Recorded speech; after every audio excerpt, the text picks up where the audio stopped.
خاشعا متصدعا من خشية الله وتلك الأمثال نضربها للناس لعلهم يتفكرون هو الله الذي لا إله إلا هو عالم الغيب والشهادة هو الرحمن الرحيم هو الله الذي لا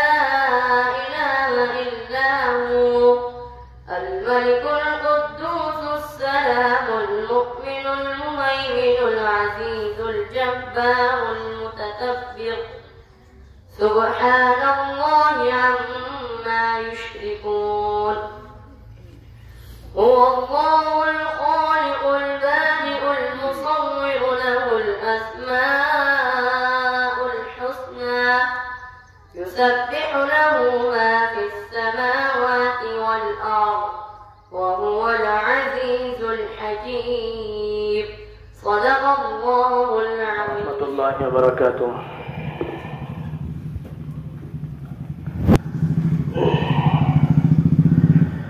گدا کو پاس گدا کو بادشاہوں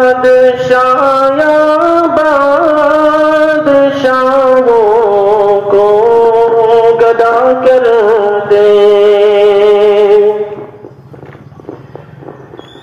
گدا کو بادشاہوں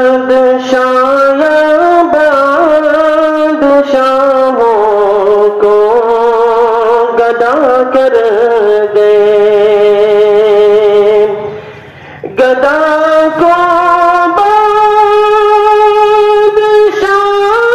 گدا کر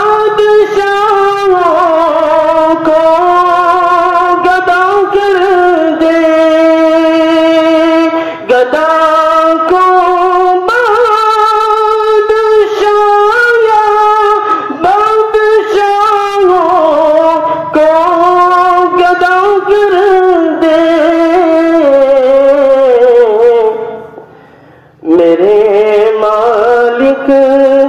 تو جب چاہے کسی کو کیا سے کیا کر دے میرے مالک تو جب چاہے کسی کو کیا سے کیا کر دے جسے تو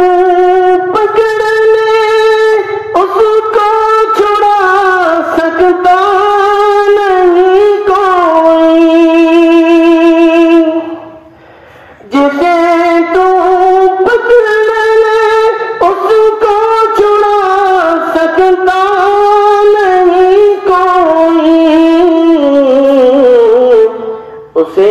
پھر کون پکڑے جس کو مولا تو رہا کر دے اسے پھر کون پکڑے جس کو مولا تو رہا کر دے میرے مالک تو جب چاہے کسی کو کیا سے کیا کر دے کبھی کنواں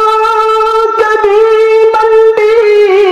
کبھی پھر قید میں یوسف کبھی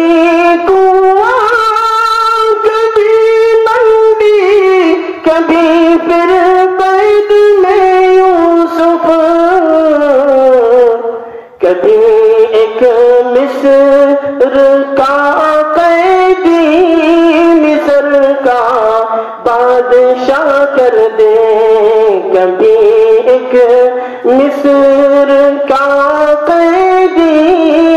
مصر کا بادشاہ کر دے میرے مالک تو جب چاہے کسی کو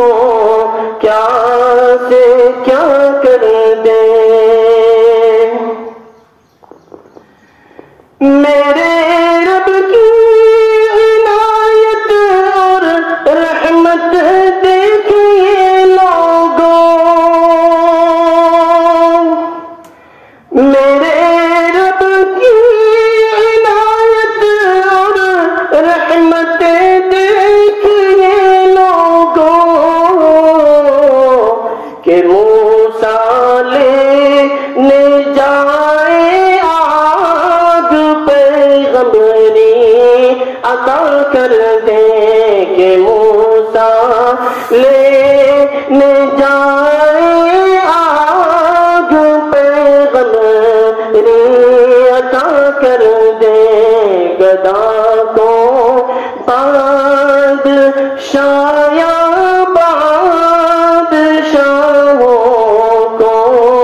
گدا کر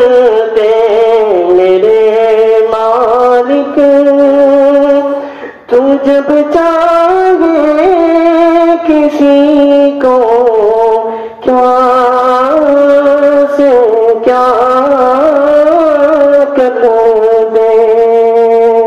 نحمده ونصلي على رسول الكريم، اما بعد۔ محترم صدر جلسہ اور معزز حاضرین، آج کے اس یوم آزادی کے جلسے میں میں آپ حضرات کے سامنے یوم آزادی 15 اگست سے موضوع پر تقریر کرنے کی جرات کر رہا ہوں۔ امید ہے کہ آپ حضرات میری حوصلہ افزائی فرمائیں گے۔ محترم سامعین، ہم سب جانتے ہیں کہ ہندوستان کی تاریخ میں 2 قومی دن منائے جاتے ہیں، ایک 15 اگست اور دوسرا 26 جنوری۔ 15 اگست سن 1947 میں ہمارا پیارا ملک ہندوستان انگریزوں کی غلامی سے آزاد ہوا تھا، اور 26 جنوری کو ہندوستان کا قانون بنایا گیا۔ آج 15 اگست ہے، ہم لوگ ہر سال 15 اگست کے دن ملک آزاد ہونے کی خوشی میں یوم آزادی کا جشن مناتے ہیں۔ محترم حضرات، میں آپ حضرات کو یہ بتانا چاہتا ہوں کہ ہمارے پیارے ملک ہندوستان پر انگریزوں کا قبضہ کس طرح ہو گیا، اور اس ملک کو آزاد کرانے کے لیے ہمارے علماء اور ہمارے وطنی بھائیوں نے کیسی قربانیاں دی۔ وہ یہ کہ جب تک اورنگزیب عالمگیر رحمۃ اللہ علیہ کی حکومت رہی، اس وقت تک انگریزوں کی ہمت نہیں ہوئی کہ ہندوستان کی طرف آنکھ اٹھا کر دیکھ سکے، مگر جب اورنگزیب عالمگیر رحمۃ اللہ علیہ کی وفات کے بعد مغل حکومت بے جان اور کمزور ہو گئی، اس کو دیکھ کر سن 1608 میں برطانیہ سے انگریزوں کا ایک قافلہ اور ایسٹ انڈیا کمپنی نام سے تجارت کرنے کے بہانے ہندوستان آیا، اور وقت کے بادشاہ نے درخواست کیا کہ ہم تجارت کے لیے ہندوستان آئے ہیں۔ بادشاہ وقت انگریزوں کے چال نہیں سنا سکا اور تجارت کی اجازت دے دیا۔ پھر کیا تھا، انگریزوں نے آہستہ آہستہ اپنا کام کرنا شروع کر دیا اور ہندوستان پر اپنا قبضہ کرنے کی تدبیر کرنے لگے۔ سب سے پہلے انہوں نے بنگال کو اپنا مرکز بنایا، اس کے بعد پورے ہندوستان پر اپنے اقتدار اور حکومت کا جھنڈا گاڑنے کے لیے پوری طاقت لگا دیا، اور آخرکار انگریز اپنے ناپل عزائم اور مقاصد میں کامیاب ہو کر لال قلعے سے مغلیہ سلطنت کا پرچم اتار کر یونین جیک کا لہرا دیا۔ محترم حضرات، پھر کیا ہوا سنیے، جب انگریزوں کا ہندوستان پر پورا قبضہ ہو گیا تو انگریز نے حکومت کی کرسی سنبھال رہی، ظلم و ستم کے پہاڑ توڑ کے آج بھی اس کے خیال سے روم سے کھڑے ہو جاتے ہیں، مگر جب ظلم و ستم کی حد ہو گئی تو ہندوستانی باشندے میدان میں کود پڑے اور پورے حوصلہ اور ہمت کے ساتھ انگریزوں کا مقابلہ کیا۔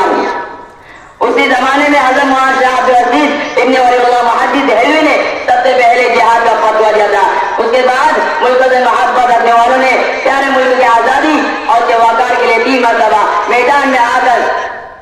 انگریزوں تک کر لیا، اور آخرکار 15 اگست سن 1947 میں ملک کو غلامی کی زنجیروں سے نکال کر دم لیا۔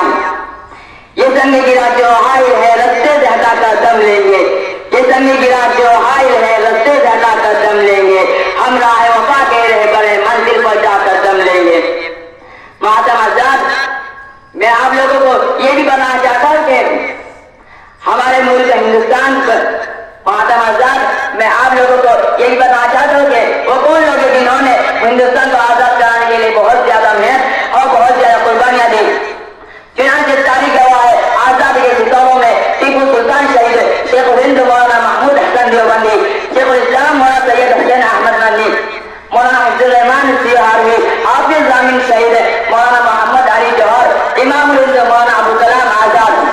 مسٹر گاندھی جی، سبھاش چندر بوس، پنڈت جواہر لال نہرو، اور ان جیسے بہت سارے بڑے بڑے لوگوں نے ملک کو آزاد کرانے حصہ لیا اور جنگ آزادی لڑی۔